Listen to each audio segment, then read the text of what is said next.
Hello everyone, Pablo here from Unique Japan. How are you?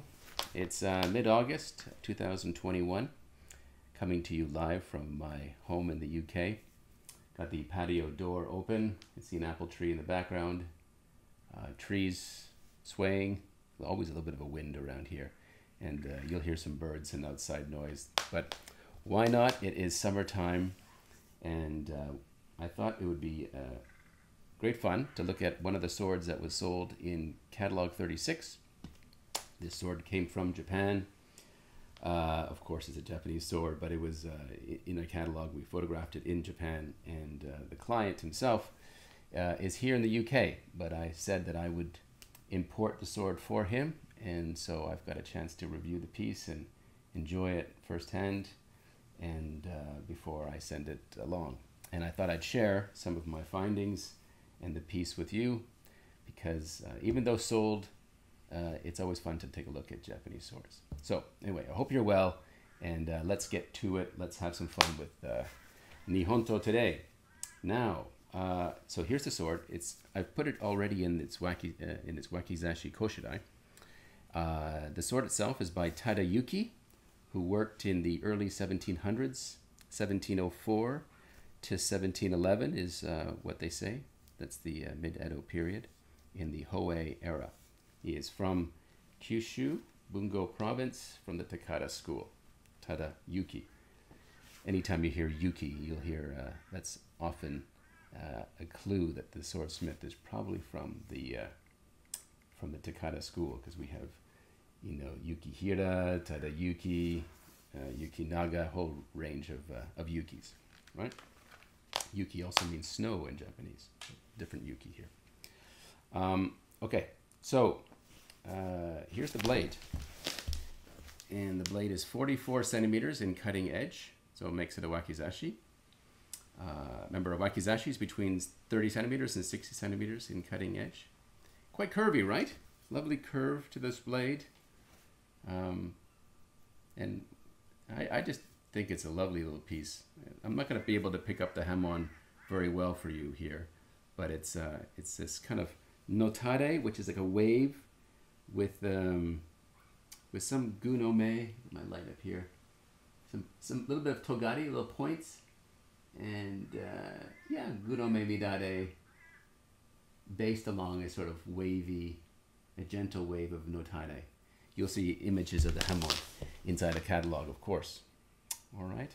Now, what's really cool about this blade is that the koshirae itself, the saya, is based on Inro. Inro is that sort of medicine box, a little box that the samurai would carry in the Edo period. Let's see if I can pull up a picture for you. Oh, before that, here, take a look at this. This is the hamon that you're seeing on this blade. Remember, all swords at Unique Japan come with its own printed description, and it looks like kind of mountain caps, right? Looks cool, right? So that's the hamon that I'm seeing in the light for you. And here's a nice picture of the koshirae. But let me get you some. Okay, so put this down for the moment. So this is Inro, right? So these kind of like little sections are like Inro, or sort of taken inspiration from Inro design, right? So you can see here, Inro Kizami Koshirae. That's the design inspiration for this koshirae. So really pretty, and you know, they say that this koshirae is coming from the mid-Edo period. The sword is also coming from the mid-Edo period. Mid-Edo period is 1700 to like 1780. There is a chance that this is the original saya to this actual blade, which would be pretty remarkable and very rare, actually, indeed. So, but kept in superb condition. Very proud to see this blade in its entirety. Here's the tsuba. The tsuba has 8 sort of flowers, kind of a floral decoration to it. 8 lobes, and 8's a lucky number in Japan. Long life. If you look at the kanji looks like Mount Fuji. It's like an abstract of Mount Fuji, and you know, Mount Fuji's been around for a while, so you know. So anyway, lucky 8. That's perhaps the inspiration behind this tsuba. And we've got some plum going on here on the Kashida. See if we can get a sort of a focused view of that. Yeah, a little plum tree and plum blossoms, gorgeous. And that, of course, is matching to the fuchi. So that's a fuchi, and that's the Kashida. My first sword was a Wakizashi. I do like Wakizashi. They're very easy to handle and lovely pieces. And very reasonable in cost as well. You know, a lot of people want to, of course, have a katana to start with, and I understand, but I also encourage people to consider having a Wakizashi, because this sword was just, you know, a bit above $5,000. You know, for something that's 300 plus years old, I don't know. I find kind of bargain. These are Shisa lions. These are Shisa Minuki. Shisa, the kind of guardian lions that you'll see on a temple or a shrine in Japan. And that's ray skin, of course, right? That's the skin of a ray fish. And you can see that that's quite old as well. Fresh samekawa is very generally quite white. This one here is a bit dried out and gets a little bit off color, which is a good thing. It's a good thing. Okay, so I'll take the sword out of its koshirae, so I can show you the nakago as well. So removing everything. Oh yeah, here's the habaki. Habaki's got a kind of a kirimon design. Very cool. That's copper and silver. Copper silver mix. We love it. Very nice. Very beautiful.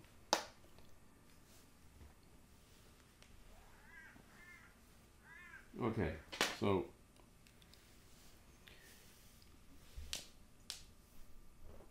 here's the signature of the blade. So that's Yamato no Kami. This is this title, Yamato, the old capital of Japan, Yamato province. Anyway, Yamato no Kami Fujiwara, that's the clan name, Fujiwara, and Tadayuki. Yeah, well done, well made. One hole in nakago, so not shortened. Ubu nakago, nothing on the other side of the sword, and you can see a nice healthiness to the sword. You can look at the width of the nakago and take a look how it looks into the kasane. If you see quite a bulging nakago and then it sort of narrows into the spine of the sword, it means the sword's been really polished probably a bit too many times. But you can see a nice consistency here, right? See how it's thick here and it goes zoot right into it, you know? So it's a nice healthy sword. Good healthy sword. Can we capture a little bit of the hem on here for you? I'm trying. Yeah.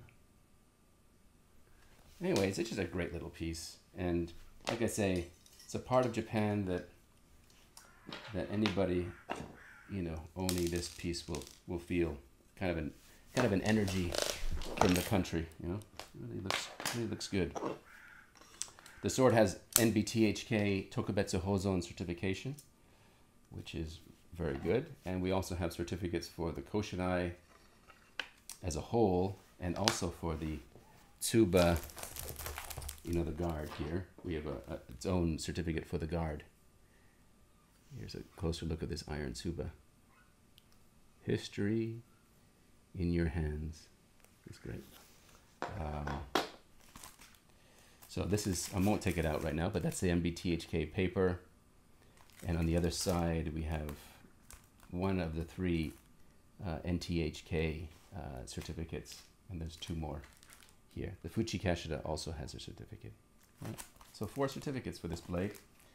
And, you know, 2 sword bags, 2 traditional sword bags, one for the koshirae and one for the shirasaya. Great. And like I say, you know, I go through and with help with my assistants, we go and create a nice, you know, super catalog for the clients. Here's the tsuba with a bit of information and a shot of the certificate. Close-ups of the hilt, some on the plum blossoms. Right. And as you can see, it says, congratulations, John, because this sword is for you. John, take good care of this piece. So anyway, oh yeah, one final thing before I leave you. Clients will show, their friends and family. They want to make sure they got the name right. We line up the kanjis correctly, right? Yamato, Yamato, Yamato. That's big. That's the kanji for big in Japan, right? Looks like a person going like this. Whoa, big, big. That's the kanji. Yamato, no kami, Fuji, wada, Tadayuki. Yeah? Awesome. So that's it. There's a 10-minute video. Thanks, everyone. Don't forget, there's also a maintenance kit that comes with the sword, and there's a sword stand as well. It's the full enchilada. What can I say?